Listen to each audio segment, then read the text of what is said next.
Siç shihet edhe pas meje, qindra kamion të tonazhit të rënd vijojnë të jenë të bllokuar në doganën e Hanit të Hotit prej më shumë se 24 orësh. Kjo situatë vjen për shkak të protestës të shoqatës së kamionistëve në Maltëzi, e cila do të vijojë deri ditën e nesme në orën 11. Qindra automjete të tonazhit të lartë vijojnë të mbetën të bllokuara në doganën e Hanit të Hotit prej më shumë se 24 orësh, si pasojë e protestës së shoqatës së kamionistëve në Maltëzi. Situata po rëndohet nga ora në orë, ndërsa drejtuesit e mjeteve përballen me mungesë të kushteve minimale. Mes tyre është edhe një drejtues kamioni i ardhur nga Italia, i cili transporton ilaçe dhe shpreh i shqetësuar për vonesat dhe kushtet në të cilat janë lënë shoferët.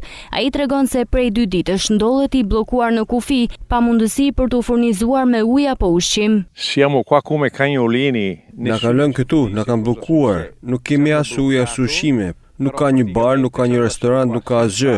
Jemi në vitin 2026, jemi shumë keq. Unë transportoj medikamente. Kemi dërguar materiale mjekësore në Greqi, tani po kthehemi për në Itali. Është e vështirë.